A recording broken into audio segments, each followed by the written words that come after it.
बच्चा लोग, हम तुम लोग को बताए थे लास्ट क्लास में, ये थोड़ा सा डिस्कशन हुआ भी था हमारा कि कोई कंडक्टर रूम टेम्परेचर पे कैसे बिहेव करता है अगर पोटेंशियल डिफरेंस नहीं लगा हो तो। ठीक है, अगर पोटेंशियल डिफरेंस नहीं लगा हो तो ध्यान देना। Motion of the free electron inside a conductor can be compared with random motion of gaseous molecule in a container. अब आप खुद सोचो, अगर यहाँ पे हमारा कोई कंटेनर है, अगर यहाँ हमारा कोई कंटेनर है और उस कंटेनर में अगर हमने गैस मॉलिक्यूल डाला है, तो ये गैस मॉलिक्यूल क्या स्टैटिक होंगे? कोई इधर जा रहा होगा, कोई इधर जा रहा होगा, कोई इधर जा रहा होगा, कोई इधर जा रहा होगा। अभी मान लो ये वाला मॉलिक्यूल इधर गया, इस यहाँ पे, तो इससे टकराएगा कि नहीं टकराएगा? बोलो, टकराएगा ना? ऑडियो ऑन रखना, दोनों लोग ऑडियो ऑन रखना। टकराएगा। टकराएगा, आगे वाले को और आगे ढकेल हाँ, देगा। आगे वाले को और इधर या इधर किधर भेजेगा। तो यही है रैंडम मोशन। आप किसी यूं ही बिना किसी ड्राइविंग फोर्स से किसी भी तरफ मूव कर रहे होते हैं और एक दूसरे से कोलाइड कर रहे होते हैं। Next is average thermal speed. अब देखो, हम बात कर रहे हैं किस चीज का? तो स्पीड का बात कर रहे हैं। किसका बात कर रहे हैं? स्पीड का। If you are talking about average thermal speed, तो एवरेज मतलब इन सब का मॉलिक्यूल का जो एवरेज डिस्टेंस ट्रेवल किया गया किसी एवरेज टाइम में, इसी को बोलते हैं एवरेज थर्मल स्पीड। अब थर्मल स्पीड है क्या? तो सिंपल सा बात है भाई, एवरेज बोल दिया तो बात ही खत्म हो गया। Average speed of a free electron inside a conductor due to room temperature. ये बात थोड़ा गौर करने लायक है कि रूम टेम्परेचर के वजह से, रूम टेम्परेचर के वजह से होता है ये स्पीड। जाहिर सा बात है, अगर आप किसी एटम का स्ट्रक्चर देखेंगे तो न्यूक्लियस बीच में और उसके चारों तरफ ऑर्बिट्स होते हैं। इन ऑर्बिट्स में इलेक्ट्रॉन मूव कर रहा होता है, इन ऑर्बिट्स में इलेक्ट्रॉन मूव कर रहा होता है। ठीक है।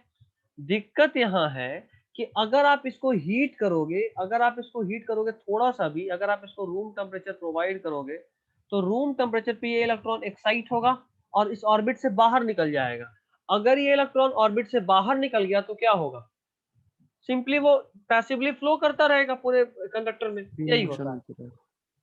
आपको ये डाटा ध्यान रखना है कि ये एवरेज स्पीड जो होता है किसी भी मॉलिक्यूल का रूम टेम्परेचर के वजह से, वो होता है 10⁵ मीटर पर सेकेंड। ये बहुत छोटा नंबर नहीं है, बहुत ज्यादा स्पीड है। देख पा रहे हो?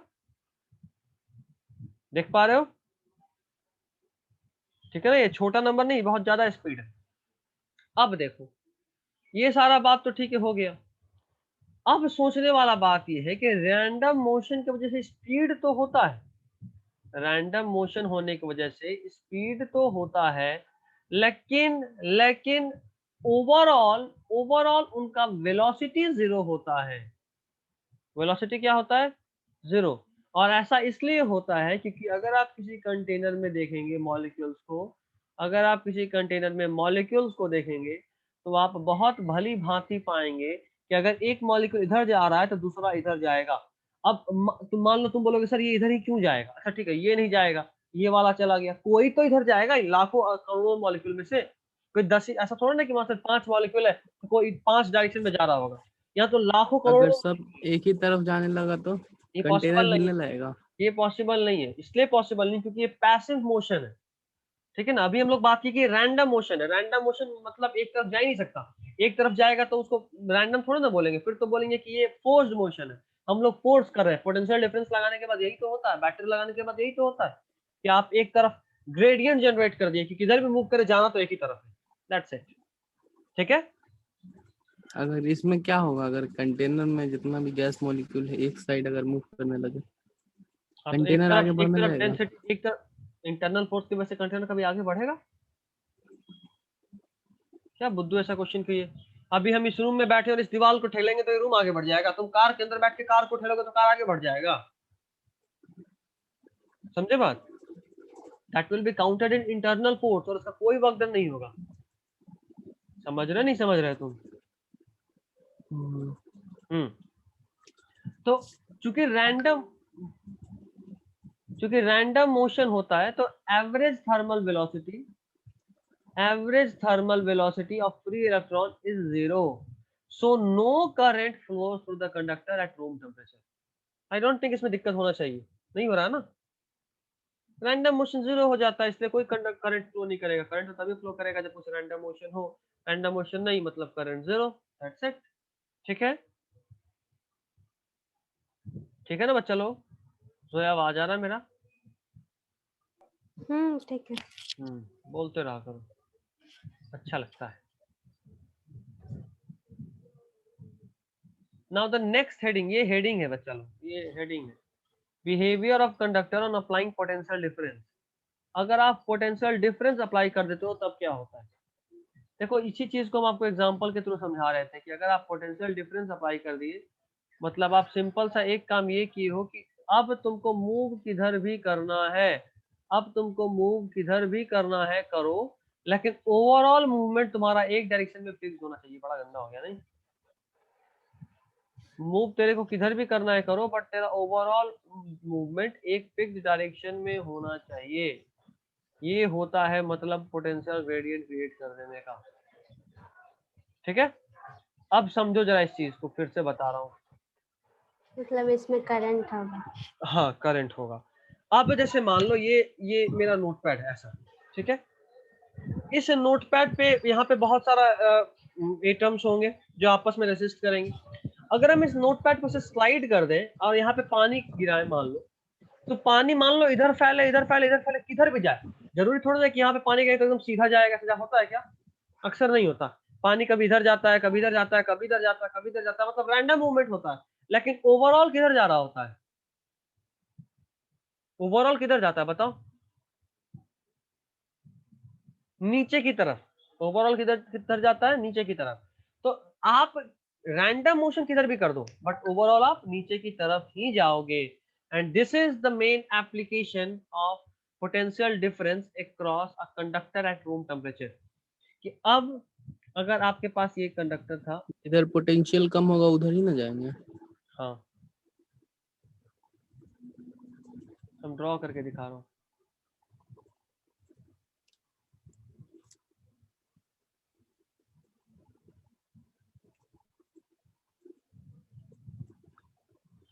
को थोड़ा और इसको कोशिश करते हैं स्पेस लेने का।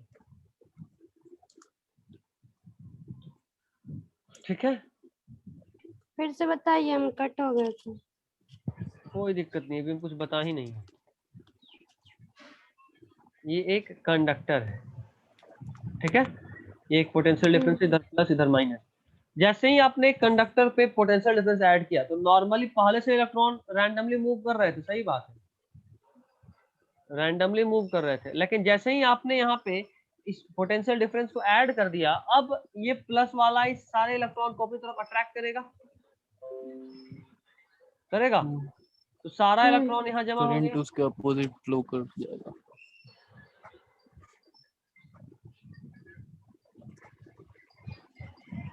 सारा इलेक्ट्रॉन इधर जमा हो गया। अच्छा, और सारा पॉजिटिव चार्ज प्रोटॉन सब इधर जमा हो गया। क्यों? क्योंकि ये प्लस वाला इसको इधर ढकेल रहा था। समझ में आया बात? तो अब जरा बताओ, रैंडम मूवमेंट हो रहा था लेकिन ओवरऑल सारा प्रोटॉन इधर जा रहा है और सारा इलेक्ट्रॉन इधर जा रहा है। अब तुम अगर इलेक्ट्रॉन के तरीके से सोचो तो इलेक्ट्रॉन जिधर मूव कर रहा होता है उसके ऑपोजिट में करंट होता है, और अगर तुम प्रोटॉन के नजरिए से सोचोगे तो जिधर प्रोटॉन मूव करता है उधर ही करंट होता है। तो करंट का डायरेक्शन हर केस में किधर आ रहा है? इधर ही आ रहा है। ठीक है, करंट वैसे भी पॉजिटिव से नेगेटिव ही जाता है दैट्स ना। इट। हाँ बिल्कुल। और ये कैसे हम डिसाइड कर पाए? हम ये डिसाइड कर पाए ये मूवमेंट, नेट मूवमेंट हुआ इलेक्ट्रॉन और प्रोटॉन का सिर्फ और सिर्फ इस पोटेंशियल डिफरेंस या पोटेंशियल ग्रेडियंट की वजह से जो नहीं होता। ठीक है,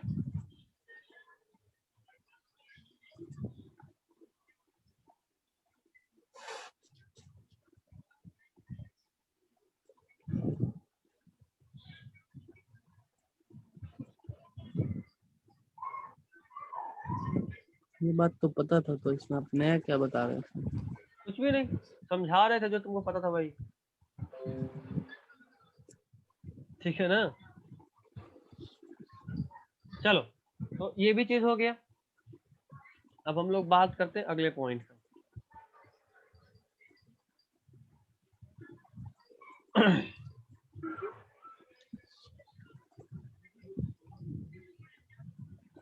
अब जरा देखो, due to application of potential difference और voltage across conductor an electric field is produced inside it.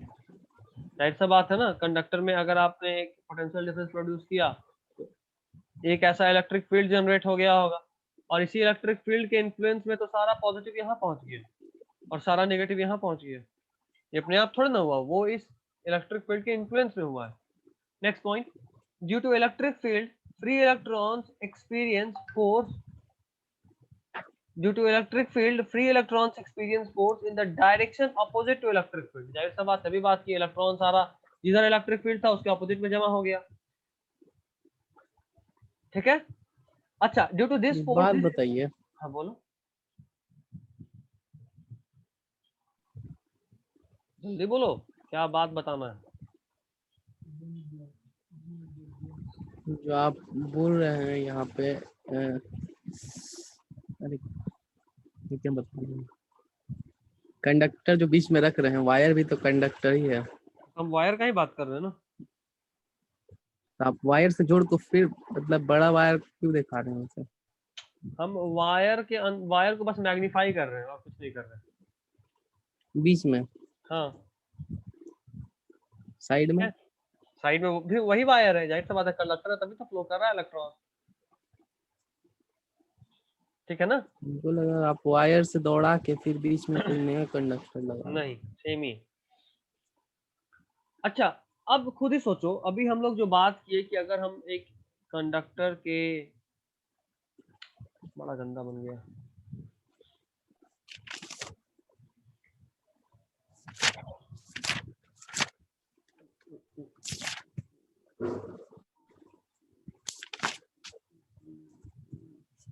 ये देखो, तो अगर हम ये बात कर रहे हैं कि अगर इस तरफ इलेक्ट्रिक कोई फील्ड मूव कर रहा है इस तरफ, तो इस मूवमेंट की वजह से अभी हम लोग जो चीज बोले वही दोबारा बोल रहा हूँ कि जो भी इलेक्ट्रॉन है वो इस तरफ, उसकी तरफ फोर्स लगेगा इलेक्ट्रिक फील्ड के अपोजिट डायरेक्शन में, और इस फोर्स की वजह से जो ये मूवमेंट हो गया, इलेक्ट्रॉन जो यहाँ था वो यहाँ आ गया, this is called drifting of electron. क्या बोलते हैं इसको? क्या बोलते हैं इसको? Drifting of electron. अब देखो, इस इलेक्ट्रॉन के मूवमेंट को, यहाँ से इलेक्ट्रॉन मूव करके जो यहाँ गया, this is drifting. Due to electric field free electrons experience force in the direction opposite to electric field. Due to this force these electrons starts drifting in the opposite direction of electric field, and during motion they face many collisions with heavy positive ions in their path. I don't think इससे कोई दिक्कत होना चाहिए, random motion तब से यही तो बता रहा था, बता रहे थे ना। और ये भी बोले थे कि पोटेंशियल डिफरेंस लगा देने के बाद रैंडम मोशन खत्म नहीं होता है, बल्कि रैंडम मोशन उसके बाद भी हो रहा होता है। अंतर ये होता है कि कोलाइड अभी भी कर रहा है लेकिन नेट नीचे ही जा रहा है, ऐसा हम बताए थे। तो अभी भी कोलिजन होगा सेम डायरेक्शन में। हाँ, बोले तो कि अगर ऐसा कंडीशन है, आप यहाँ पानी गिराए तो हो सकता है पानी कभी इधर जाए, कभी इधर जाए, कभी इधर जाए, ऐसे घूमते हुए जाए, लेकिन ओवरऑल वो नीचे ही जा रहा है, तो कोलिजन होगा, टकराते हुए जाएगा होगा, हाँ, लेकिन जा रहा है नीचे ही। ठीक है। बिना बिना टकराए हुए मूवमेंट कैसे होगा? पॉसिबल ही नहीं है ना। मूवमेंट तो होगा क्योंकि अट्रैक्शन हो रहा है, लेकिन बिना टकराए मूवमेंट हो जाए ये पॉसिबल नहीं, क्योंकि यहाँ पे आप बीच में हर्डल बहुत सारा रखे हैं, यहाँ बहुत सारा पॉजिटिव चार्ज और न्यूट्रॉन्स है। ठीक है। और उसी के लिए एक बात है, so the average velocity by which electron effectively displaced is called drift velocity. ठीक है, ये ध्यान रखना, कोई दिक्कत नहीं ना। लिख लेते हैं तो कुछ जगह नहीं बचता है लिखने के लिए।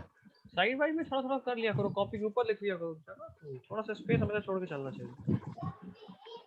अगर मान लो अभी नहीं, लाइव क्लास में भी लिखते हैं ना, फिर भी थोड़ा जगह छोड़ा करो, हो सकता है बाद में कुछ और पढ़ते वक्त तुमको कुछ और नया मिल गया तो तुम वहां ऐड कर सको, इसलिए हमेशा जगह हल्का छोड़ा करो, इतना कंजूसी सही नहीं है। आप भी तो सही लिखे हैं, अपने भी सही लिखे हैं। नहीं तो मेरा दूसरा भी सही लिख दिए हैं। मेरा दूसरा उपाय, हम सब कुछ समझे हुए हैं, तुम समझ रहे हो, डिफरेंस है।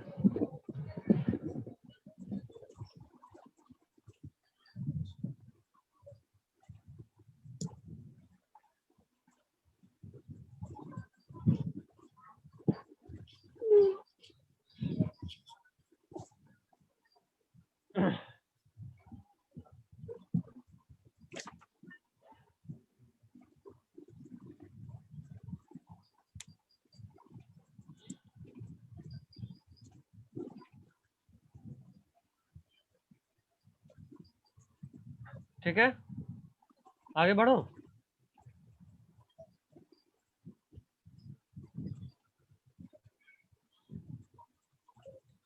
अब जरा ड्रिफ्ट वेलोसिटी को डिराइव कर लिया जाए, नहीं?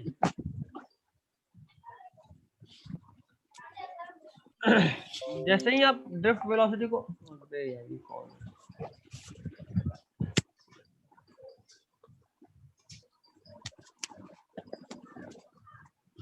जैसे ही हम लोग ड्रिफ्ट वेलोसिटी को डिराइव करने जाते हैं, तो हमारे पास सिंपल ये फॉर्मूला आपको याद ही रखना है। डेरिवेशन अभी हम बताएंगे, ये नीचे में डेरिवेशन है, बट ओनली फॉर बोर्ड्स। कोई काम गलती से भी नहीं आने वाला है, ये नहीं।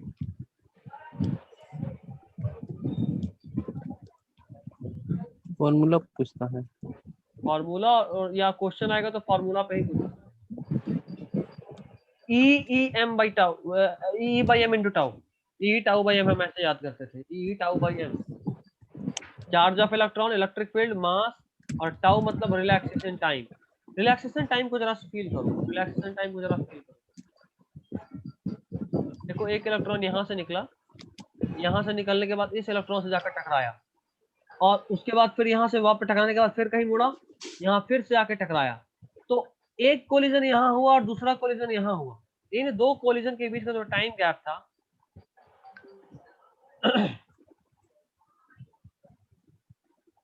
Time interval between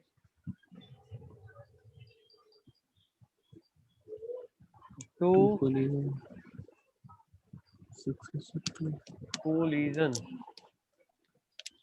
time interval between two successive collision.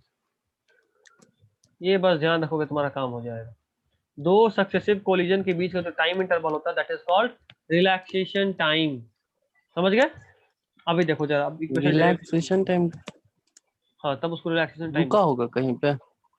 नहीं, रुकता नहीं है बीच में से। देखो दो कोलिजन के बीच में अभी ये जो टाइम है, इस टाइम में कोई कोलिजन नहीं हो रहा है, नहीं हो रहा ना। कोलिजन तो यहाँ हुआ और यहाँ हुआ, तो इस टाइम को बोलते हैं रिलैक्सेशन टाइम, जिस टाइम में कोलिजन और जो नहीं हो रहा। शुरू से चला, हाँ, जब जब हर दो कोलिजन के बीच में, जैसे मान लो यहाँ पे आने से पहले भी किसी से टकराया होगा अगर अगर तो फिर ये भी रिलैक्सेशन टाइम है, this is also relaxation time. ठीक है, तो अब देखो F is equal to Q E होता है, हमको पता है। Q का वैल्यू हमने पुट करा माइनस ई। अब A क्या आया, F बाई एम, F का वैल्यू पुट करा और M का वैल्यू था ही। अभी हमें फाइनल वेलोसिटी चाहिए। V1 is equal to U1 8 plus 80, V2 U2 plus 80, V3 U3 plus 80। ऐसा इसलिए बोल रहे हैं क्योंकि देखो हर बार जब ये इलेक्ट्रॉन टकराएगा, मान लो पहली बार टकराया, दूसरे में जाके स्पीड चेंज हुआ, दूसरे से टकराया तीसरे में, फिर स्पीड चेंज हुआ, फिर टकराया चौथे में, फिर स्पीड चेंज हुआ, तो स्पीड हर बार चेंज हो रहा है। तो आप ड्रिफ्ट वेलोसिटी एक्चुअल थोड़ा ना निकाल सकते हो, आपको एवरेज लेना पड़ेगा। और जब आप एवरेज लोगे तो क्या होगा वो आपके सामने है।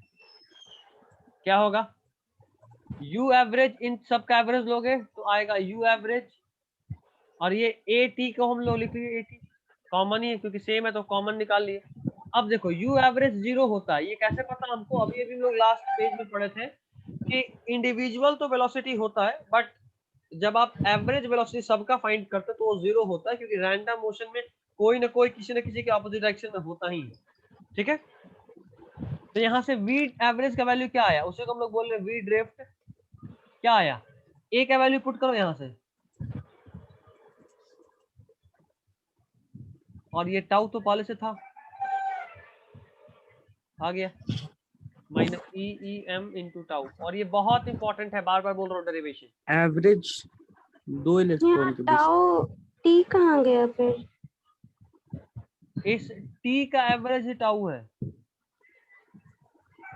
ये टाइम जो है ना, ये कांस्टेंट नहीं ना है, सब में अलग अलग है, सब में अलग अलग है। इसीलिए ये जो टाइम है वो किसका टाइम है, दो कोलिजन के बीच का टाइम है, इसलिए हमने उसे टाउ ले लिया।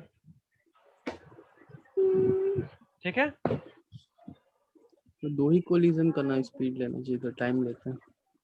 नहीं ना, उससे और दिक्कत होता ना, दो कोलिजन में हम कैसे डिसाइड कर सकते हैं, हमको एक्स्ट्रा करना होगा, दो में नहीं कर F सकते is decide. equal to QE।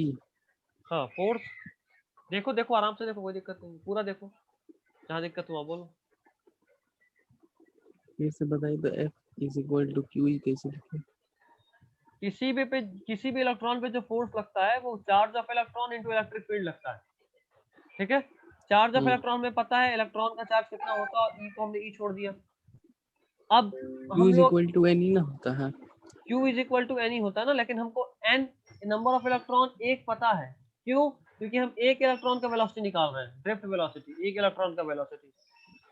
ठीक है, अभी देखो, उसके बाद हमें पता है acceleration is equal to force by mass होता है, फोर्स का वैल्यू हमें पता चल गया अभी, ई बाय मास, तो ये क्या निकला, एक्सेलरेशन। अभी हमें v एवरेज निकालना है, v average is equal to u average plus a t क्या है, tau, time interval between successive collision. ठीक है, और ये तो जीरो ही होगा, कैसे पता हमें, इसलिए क्योंकि u एवरेज किसी भी कंडक्टर में रूम टेम्परेचर पे जीरो होता है, इसलिए तो v एवरेज का फॉर्मूला क्या आया, v average is equal to, ये जीरो है, क्या आया, a इंटू टाउ आया, फील नहीं आया। क्या नहीं आया, फील फील इलेक्ट्रॉन में। अब हम कंडक्टर में तेरे को फील कहाँ से लेके आए, अब कंडक्टर के अंदर इलेक्ट्रॉन थोड़ा घुमा सकते हैं यहाँ से। ऐसे समझो कि एक कंडक्टर में बहुत सारा इलेक्ट्रॉन मूव कर रहा होगा, बहुत सारा इलेक्ट्रॉन, एक इलेक्ट्रॉन का दूसरे इलेक्ट्रॉन के बीच में टकराने का जो टाइम है, इसको बोलते हैं टाउ। अब हमको चाहिए एवरेज इसका वेलोसिटी, इस दो पोजीशन का इलेक्ट्रॉन के बीच में, दो इलेक्ट्रॉन के दो पोजीशन के बीच का एवरेज वेलोसिटी। तो एवरेज वेलोसिटी का फॉर्मूला क्या होगा, u average plus a into tau. Tau क्यों बोले, क्योंकि दो कोलिजन के बीच के टाइम को ही टाउ बोलते हैं। V एवरेज क्यों निकाल रहे हैं? क्योंकि हर इलेक्ट्रॉन अलग अलग वेलोसिटी से मूव करेगा, इसलिए इलेक्ट्रॉन का छोटी सी खुद कैसे सोचो ना, मूव करेगा? किसी एटम, स्ट्रक्चर ऑफ एटम में पढ़ा था ना कि अलग अलग ऑर्बिट का अलग अलग स्पीड होता है इलेक्ट्रॉन का, सारा इलेक्ट्रॉन एक ही वो ऑर्बिट में थोड़ा ना ऑर्बिट होगा। था, हाँ तो ऑर्बिट यहाँ एटम तो के अंदर ही करंट होता है फ्लो ना। करेगा। हाँ तो करंट फ्लो करेगा चाहे जो भी होगा। अब जाहिर सा बात है, अलग अलग इलेक्ट्रॉन, जैसे मान लो ये कोई कंडक्टर है, इस कंडक्टर में एक इलेक्ट्रॉन यहाँ है और दूसरा इलेक्ट्रॉन यहाँ है, और कोई दूसरा कंडक्टर है जिसमें एक इलेक्ट्रॉन यहाँ है और दूसरा यहाँ है, जरा बताओ कहाँ रिलैक्सेशन टाइम ज्यादा होगा, ए में या फिर बी में? ए में, मतलब ए का स्पीड ज्यादा बढ़ेगा, बी का स्पीड कम बढ़ेगा, क्योंकि टाइम कम है बी में और ए में टाइम ज्यादा है। तो इसीलिए हम अलग अलग इलेक्ट्रॉन का अलग अलग नहीं ले सकते टाइम, इसलिए धीरे धीरे स्पीड बढ़ेगा। धीरे धीरे नहीं बढ़ेगा, एक साथ ही बढ़ता है, क्योंकि इलेक्ट्रिक फील्ड एक साथ लग रहा था तो एक साथ ही बढ़ेगा। आएगा दोनों एक ही। आएगा दोनों, आवाज आपका कट रहा है। तुम्हारी तरफ नेटवर्क इशू होगा, वापस बोलो। दोनों इलेक्ट्रॉन मतलब एक डायरेक्शन में ना जाना है। आगे जैसे करंट इस साइड राइट साइड फ्लो कर रहा है, एक डायरेक्शन हम समझ गए, आगे बोलो ना। अगर दोनों का स्पीड सेम है, क्योंकि दोनों पे फोर्स सेम लग रहा है, हाँ। दोनों पे फोर्स सेम लग रहा है और स्पीड सेम है, तो जाहिर सी बात है स्पीड सेम है तो ज्यादा टाइम कवर करने में, ज्यादा डिस्टेंस कवर करने में ज्यादा टाइम लगेगा, और कम डिस्टेंस कवर करने में कम टाइम लगेगा। तो ज्यादा डिस्टेंस में ज्यादा टाइम जो लगा, तो ज्यादा टाइम मिला इसका स्पीड बढ़ाने के लिए। अभी हम तुमको बोल रहे हैं कि तुमको लॉन्ग जंप करना है, तुम क्या करते हो, जितना लंबा रनअप लोगे उतना ज्यादा स्पीड होगा ना,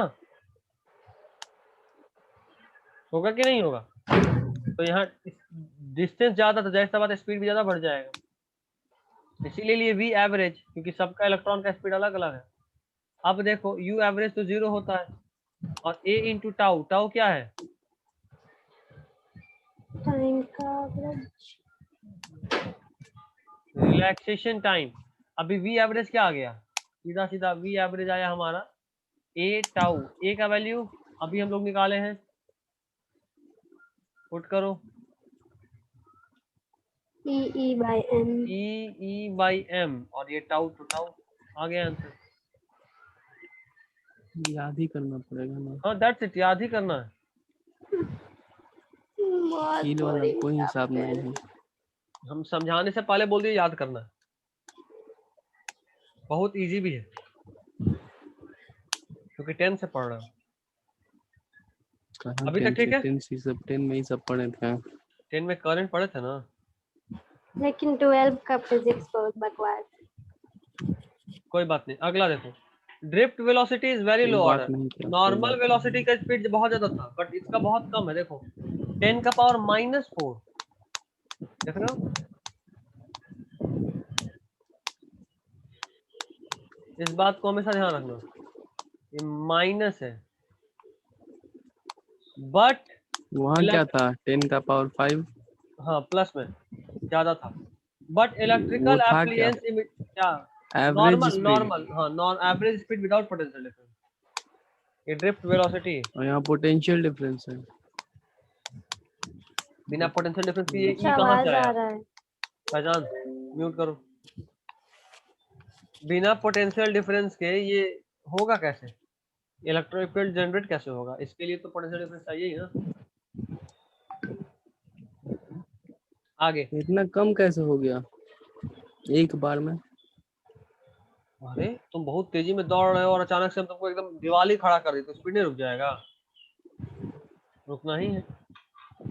But electrical appliance immediately start working just after switch is on because electric field propagates with the speed of light in the circuit and instantly exert the force on each free electron at its own location. समझे ये चीज या नहीं समझे? तुम ये बोल सकते हो कि सर जब ड्रिफ्ट वेलोसिटी इतना कम है कि हम जैसे ही पोटेंशियल डिफरेंस जनरेट किए तो इलेक्ट्रॉन को इस पार से उस पार आने में टाइम लगता है, इस पार से इस पार आने में टाइम लग रहा है, बहुत कम स्पीड है 10 का पावर -4। तो ऐसा क्यों होता है कि हम स्विच ऑन किए और फैन ऑन हो गया, या हम स्विच ऑन किए और बल्ब ऑन हो गया? ऐसा क्यों होता है, इतना फास्ट क्यों होता है? ऐसा इसलिए होता है क्योंकि इलेक्ट्रिक फील्ड लाइट की स्पीड से जनरेट कर रहा होता है।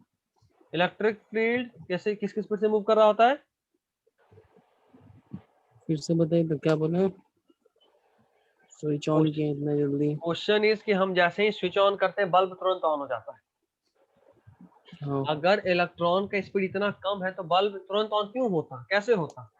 उसका जवाब है कि तुरंत ऑन इसलिए होता है क्योंकि इलेक्ट्रिक फील्ड का स्पीड एकदम स्पीड ऑफ लाइट के बराबर होता है।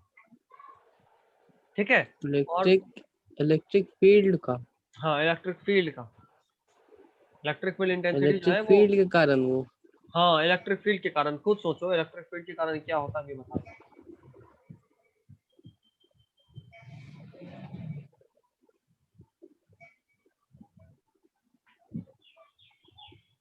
बल्ब में पोटेंशियल कैसे क्रिएट करते हैं? बता रहे भाई, बता रहे देखो, एक इलेक्ट्रॉन यहाँ था, एक इलेक्ट्रॉन यहाँ था, देख पा रहे हो? जैसे ही हम इसको पोटेंशियल डिफरेंस से जोड़े, जैसे ही इसको हम पोटेंशियल डिफरेंस से जोड़े, ये पोटेंशियल डिफरेंस देखो ऐसे लगा तुरंत सब जगह एक साथ। तो यहाँ का इलेक्ट्रॉन भी मूव किया और यहाँ का इलेक्ट्रॉन भी मूव किया। जब दोनों जगह का इलेक्ट्रॉन मूव किया, जब दोनों जगह का इलेक्ट्रॉन एक साथ में मूव किया, तो मान लो यहाँ पे तुम्हारा स्विच था और यहाँ तुम्हारा बल्ब था, तो तुमको लग रहा है कि इलेक्ट्रॉन हम यहाँ से भी ठेले हैं तो यहाँ पहुंचने में टाइम लगना चाहिए, तो बल्ब लेट से होना चाहिए ऑन। बट ऐसा नहीं होता, तुम यहाँ का इलेक्ट्रॉन को धक्का मारे तो ये इलेक्ट्रॉन भी धक्का मारा गया, और ये इलेक्ट्रॉन का भी जैसे ही मूवमेंट शुरू हुआ बल्ब के पास, तो वो ग्लो कर जाएगा। ग्लो कर गया तो करंट फ्लो कर गया। ठीक है, ये था इतने का मतलब। अब ये समझो, ये तुम खुद ही समझ जाओगे, पढ़ो जरा,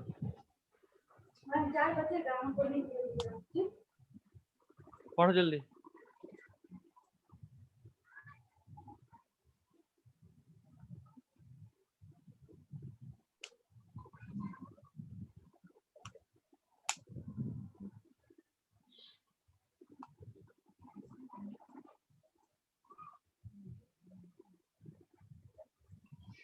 पढ़ लिए।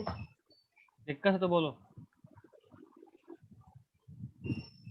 एक बार आप अपने लैंग्वेज में समझा दीजिए। ठीक,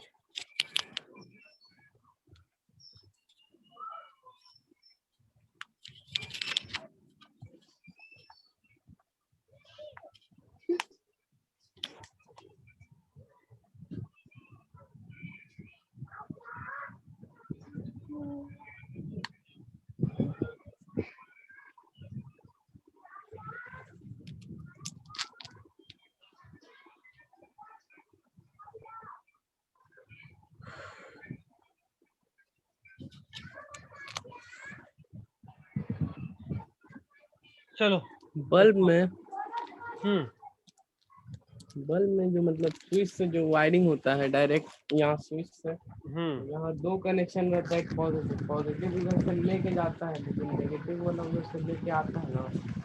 जब तक ये नहीं होगा तब तक करंट फ्लो ही नहीं करेगा, अगर एक ही तार दौड़ाया जाए तो नहीं करंट फ्लो करेगा। उड़ जाएगा। हाँ, फ्लो ही नहीं करेगा, करंट उड़ने का बात छोड़ो, करंट ही फ्लो नहीं करेगा। ठीक क्यों है, नहीं फ्लो करेगा? क्योंकि फ्लो करने के लिए पोटेंशियल डिफरेंस चाहिए, तो सिर्फ एक पोटेंशियल डी हो, डिफरेंस कैसे क्रिएट हो जाएगा? कंपैरिजन तो हम लोग हमेशा दो के बीच में ही कर सकते हैं ना, एक के बीच में कंपैरिजन कैसे करोगे? आगे इंपॉर्टेंट दो पॉइंट। तार पोटेंशियल क्रिएट करने के लिए लगता है। हाँ हाँ बिल्कुल, इंपॉर्टेंट पॉइंट। तीन तार भी कभी कभी दौड़ता है। तो एक न्यूट्रल होता है उसमें से, पोटेंशियल सिर्फ दो ही क्रिएट करता है। उसका क्या काम है? वो अर्थिंग, एक्सेस चार्ज अगर चला गया तो उसको अर्थ कर देगा, और कम चार्ज गया तो? कम चार्ज गया तो इलेक्ट्रॉन अर्थ से खींच लेगा थोड़ा सा।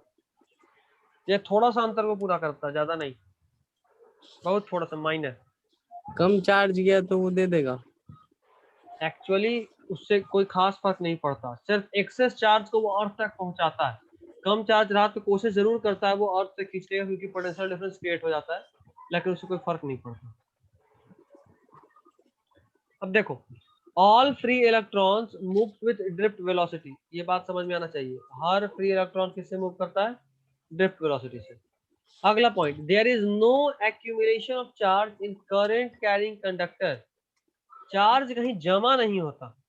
Therefore, total charge entering at one end of conductor is equal to total charge leaving from the other end. ये तो बड़ा ही सिंपल सा बात है कि अगर तुम यहाँ से 10 कूलम का चार्ज अंदर ठेले हो इसमें, तो यहाँ से जो निकलेगा वो भी कितना होगा?